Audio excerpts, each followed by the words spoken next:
So, session number 5, frustration and disengagement from your dog's triggers. The ability to make good choices, that's the point of it all, really, with this course. Each component of the course so far has been put in place to underpin this final step, giving our dog the skills to disengage from his triggers when we ask him to, or ideally before we even need to. This will not work unless we have the desire to take food from us. That was in session 1 where we built up our dog's work ethic.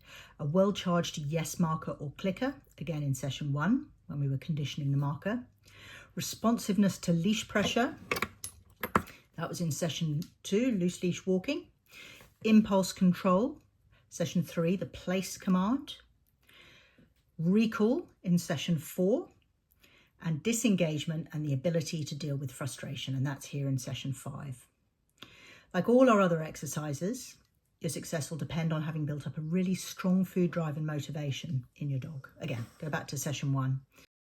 And get in touch with us if you've not been able to do this yet, because some dogs, it's going to be harder with some dogs. If you really can't get that food drive going, we can talk about other methods, maybe work more with toys and that side of things.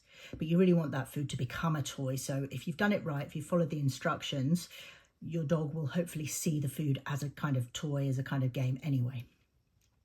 So the important thing here is that we will be making our yes marker non-optional.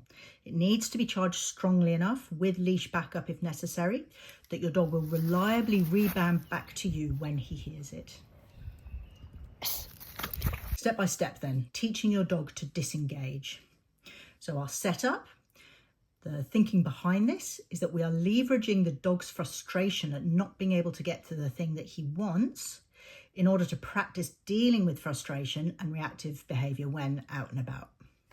So have your dog on their well-fitted slip, snug but with space for 2 fingers. Teach in a low distraction environment, for example, your backyard. Attach your long line, ideally 5 to 8 metres.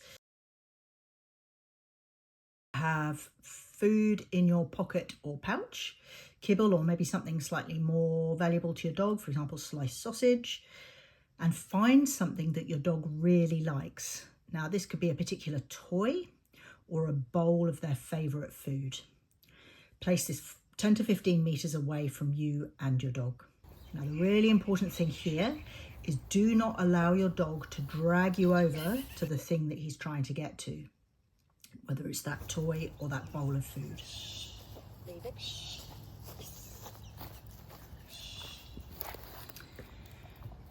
So number 4, with the dog interested in the object, but before he starts to drag you over towards it, clearly give your command, leave it, followed by the quick tweak, tweak, tweak on the lead.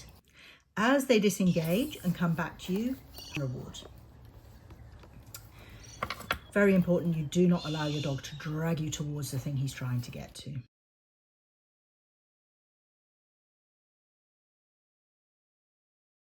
So what we're doing is we're changing the rules of the game. The point is no longer to fight or get closer to his trigger, whether through frustration, aggression, protection, it doesn't matter why. The new rules of the game are to race back to you before you can tweak the lead so he wins the game and gets the prize. That's what you're trying to get into their mind, get into their head. It's a game between the two of you. And this is in the low distraction environment before you get to real situations where the stakes are a lot higher. Why are we playing this game where we intentionally frustrate our dog? By showing our dog that when he feels frustrated, he can channel that energy into a game with us. We will not let him go to the thing that he wants in the environment. So whether you used a favourite toy or a bowl of food as an intentional distraction, the message that we are communicating to our dog is that the distraction that we have shown him is no longer an option for reward. The only reward he has access to is the food or toy in your pocket. So he can only access his reward through you. So what we're doing, we're changing the rules. We're changing the rules of the game. For your dog, the point is no longer to fight to get closer to his trigger, whether through frustration, aggression, protection. He needs to get back to you before you tweak the lead so he wins the game and gets the prize. Okay. So troubleshooting. As soon as my dog sees the dog across the road, he lunges to the end of the lead before I have a chance to give my disengagement marker.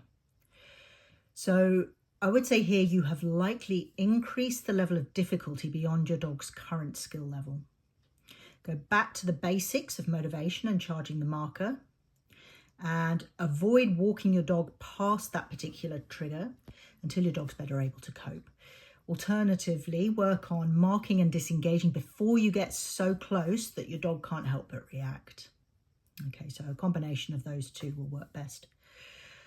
Another one, my dog's reactions seemingly come out of nowhere. Okay, so every dog will have tells before they lose control. Look for body language such as ears pricked forward, freezing, tail going up, furrowed brow, wrinkled brow, as they're focusing more. Each dog is different, so get to know your own dog's specific body language. Maybe take along a friend who can watch you and your dog, so you can focus on the environment and they can watch you and your dog from a distance and let you know afterwards what it is they see in the dog before they react, before they go over their threshold. So the final piece of the puzzle is play. So I would say before each walk, particularly if you're planning to face new challenges that day, take 5 or 10 minutes to really play with your dog. Whether it's tug, frisbee, stalking games, whatever you and your dog really love to do.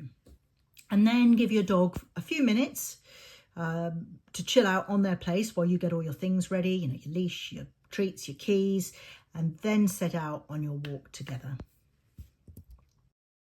Now that you and your dog have the building blocks required to work through challenges out and about on your walks, you need to now start gradually exposing them to their triggers, first from a distance and then with increasing proximity. Really important, when upping the level of difficulty, it is vital that you remove your dog from a situation before his reactivity is triggered. As with our initial damage limitation measures, we do not want him getting the opportunity to rehearse his reactive behaviours and reverting to bad habits. Summary of what you've learned in this session then. So after laying the foundations and building up each layer, we're now ready to add our final piece to the reactivity solution. We have taught our dog how to behave when frustrated and in the presence of something they really want to get to. Even though this is the last piece of the puzzle in the Solving Reactivity course, there are still so many more things that you can do to deepen your relationship with your dog, especially when it comes to play. So remember, log your training sessions, practice each day, 5 to 10 minutes, make a note of what you're struggling with, make a note of what's improving, and check in online with us at the end of each week prior to your in-person session.